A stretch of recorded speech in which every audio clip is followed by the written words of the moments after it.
Hi, I'm Gavin, and welcome back to the S.O.U.N.D Project. So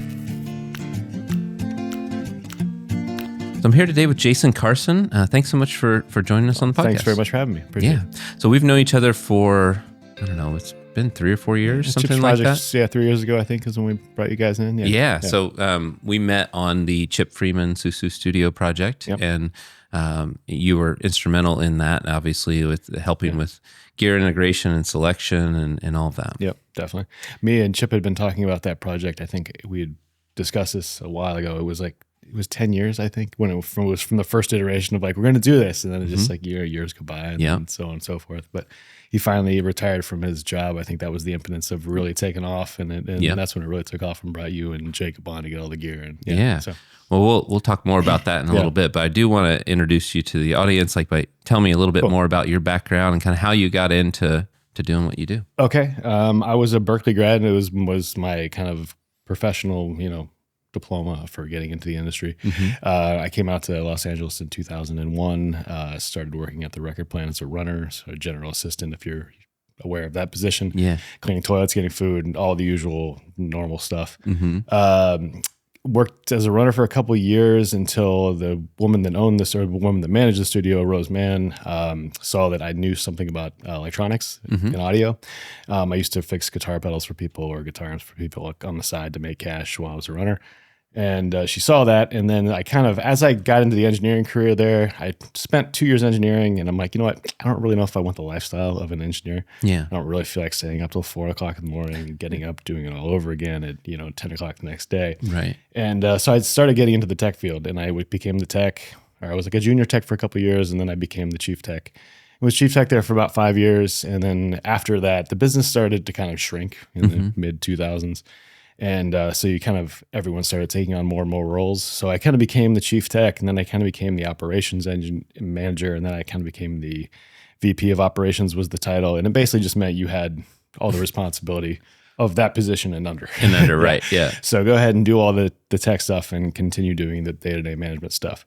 And I did that till about 2015 or 16, I think it was. And the studio changed hands at that point, and I thought it was a good time to also kind of bow out and be done. So since then I've just been freelance. I do a lot of independent tech work, gear repair, some studio integration like I've done with Chip.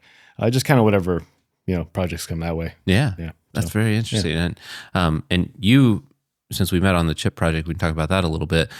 You've known Chip for a long time, right? Since you were young. Chip was actually, funny enough, Chip was kind of like the reason I got into audio. He was like the cool dad. His daughter was in my grade. He had a couple other kids that were just below me. And he was the cool dad that had a studio in town.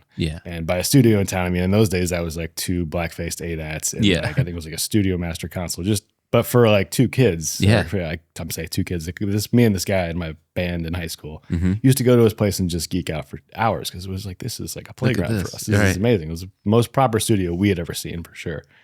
So he got me into that, and from that I went to, I think it was a recording workshop in Chillicothe, Ohio. I don't even know if it's still there. And I started doing the summer programs there in my junior and senior year of high school, and that's kind of what got me into Berklee and the rest of it. So nice. But Chip was kind of the starting of all that, which was kind of cool. At Berklee, did you specialize in a certain study? Was it music performance or engineering? Music production engineering. The way they worked it then, I don't know if it's exactly how they work it now, but you had to do 2 years of an actual instrument.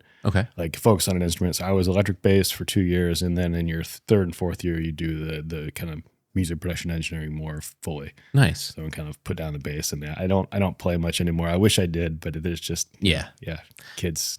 There's seasons. Just not time.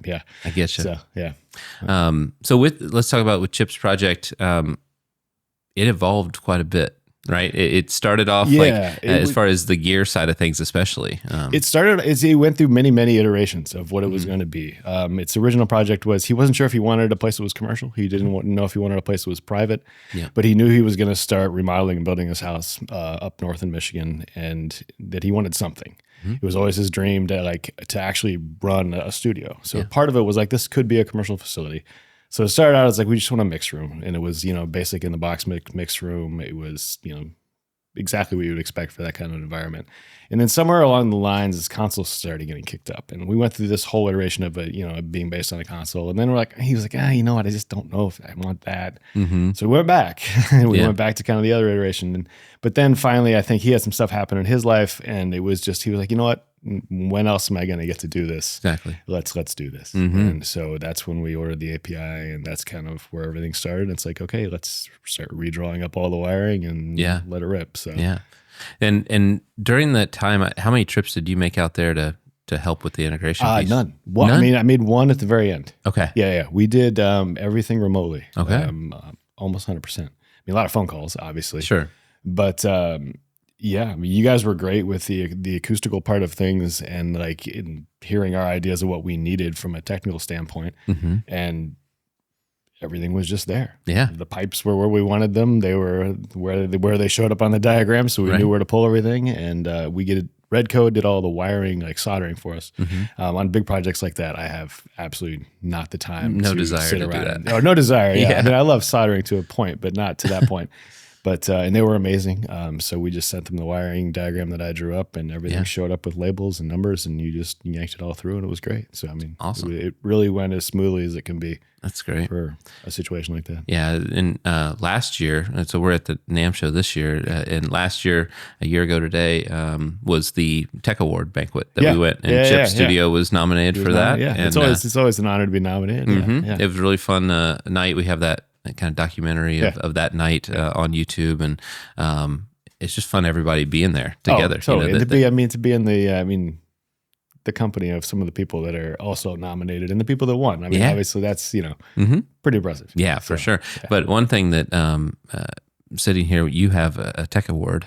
I do. From 2007 Record Plant, right? Yeah, from Record Plant. We redid SSL1, which was the middle mix room in the previous location, and it was great. I mean, it was wonderful.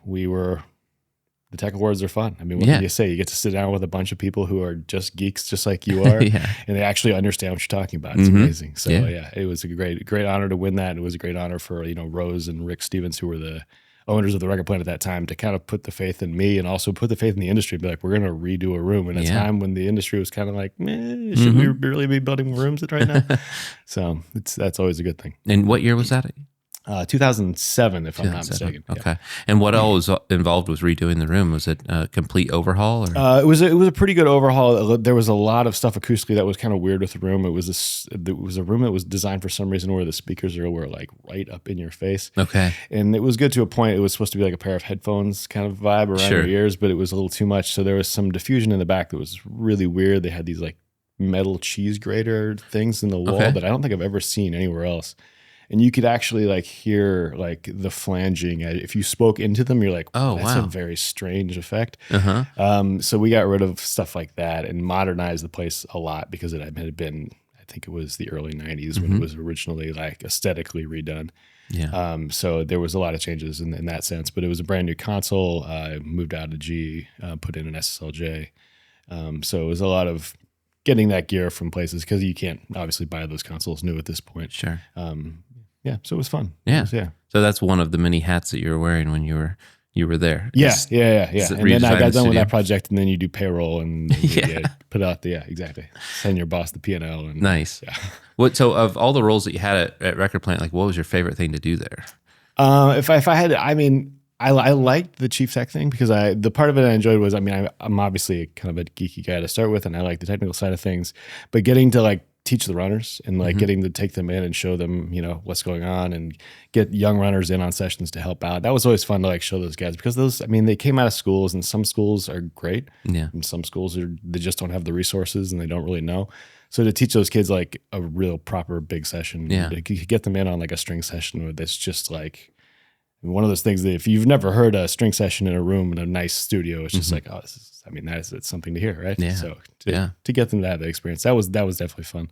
Like with those runners that would come in, like or anybody watching that is considering doing that, like what's your biggest piece of advice for those people getting started? Hands down, just keep your mouth shut. I mean, it seems like such an oversaid thing, but it's not a place for runners to come in and give their opinion on how studios should be ran or yeah. or anything of this nature. It's kind of just like, wait your turn in line and do your thing. Yeah. I mean, I know the industry's changed so much. I can't even imagine what the kids are facing coming out of school these days. And the start, I was probably like the last generation of people that I think was like, oh, you go to Nashville, you go to LA, you go to New York, one of the three, and you bang on doors until you get an assistant job or a general manager or a general assistant job. And so but now, I mean, these days it's like, if you have the charisma to do it and to go out there and promote yourself and be a star, then I guess there's that route for sure. You can do that too. Yeah, there's plenty of people doing it. So yeah. It seems like a pretty a daunting task. Like, I mean, it does. You just moved out to LA just from my Ohio? My wife and I, or my girlfriend, who was now my wife at the time, was also a Berklee graduate. Okay. She was a jazz trombone player of all things. She was coming out here to do a doctorate degree at USC.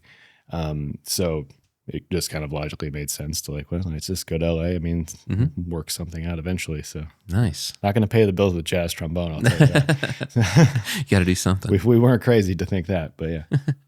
So do you have a studio at your house? I have a small like working, studio that I use for just my fun projects. I'm not really an engineer anymore. Everything I do is pretty much technical based. So I do it to test stuff out, or I do it just to, enjoy the process. Nice. So. And you say you don't play bass that often anymore? Or? No, I still have a ton of instruments. I'm an audio geek at heart, and buying too much audio gear and instruments is just in our blood, and it's just how it works. And so, of course, yeah. Okay. But they're there. I don't play them as much as I should. Sure, that's the same with me. Yeah. It's but I'm trying to make more space for it, because every time I do make space for it, I'm like, oh, this is why I got into this whole thing. Yeah, exactly. It's exactly why. So now I know you have 2 kids. Are they into music at all? My son, I think he might have a little bit of the bug slightly. Okay. Yeah, I took him to see his first concert, which was Imagine Dragons. Okay, like last summer, I guess it was, and he thought it was incredible. I mean, like they put on a very like the music or dislike the music. The theatrics of the show is like, okay, you guys got that part down for sure. So that blew his mind.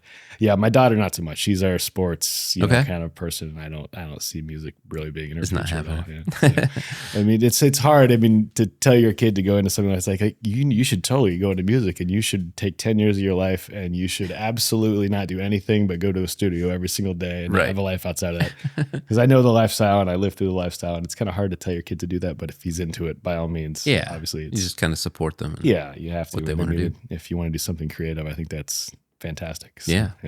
So when you're doing, like you said, on the side, you'll do studio integration projects. Like, how many of those would you take on at a time? Is it? Just I try not to take on too many. Yeah. I left the record plant actually, and was my wife's real estate career was just coming up as I was leaving the record plant. And I was a stay-at-home dad almost fully for 2 solid years, maybe 3 years, until my daughter was really born. And it was time I would never change doing that ever, because I mean, it's at that age, they want to hang out with you. So I definitely went that route. And I've slowly been getting back into it since then. And it's not something I take on full time at this point even. So I try to take on a project here or there. I work for mostly friends and family because it's more fun and it's less stress. But as my kids have gotten older, it's like, okay, I'd enjoy getting back into this in a more full-time sense for sure. Yeah. So, but with those integration projects, like what's the most challenging part of it for you? The wiring diagrams could be a little bit challenging only because the gear selection inevitably changes over and over and over again. And then even over the span of a project, how long it takes. I mean, there's new gear that comes out of course, while things are actually being constructed. So. Yeah. And you try to make things as universally adaptable as possible, but there's always like the changing, one large integral piece can pretty much, you're like, okay, let's just hit clear and delete on that and start over, right? So that's definitely the most challenging, just because it's the most tedious. Because I mean, who really wants to stare at Excel sheets all day long? Yeah, no one wants to do that. Nobody wants. Saying the guy who probably still stares at Excel sheets and CAD all the time, all day long. Yeah, exactly. But yeah, it is. All those details are so important, because it's like if you don't have a good plan, then you get on site and you're exactly. It's not what you expected. Exactly. And especially Chips was weird in the sense that like you weren't in an LA and you weren't in a, place where you could be like, let me run down to the local, Vintage King and we'll get this sorted out. No problems. Or we'll call a rental company and we'll rent this piece of gear for a few months until you get it sorted out. And no, there was nothing. When there's a gravel road to the house, know that you're in trouble when it comes to sourcing things quickly. Dick's Poorhouse, I think, is the closest thing that there was. And I'm pretty sure they don't have audio. They don't have any audio gear there. It was, that project took a little bit of time just because it had to be constructed, but ran really smoothly. Like there wasn't a lot of things that, especially when you have a good team. It's like, obviously you were involved, and Jacob Schneider from Vintage King.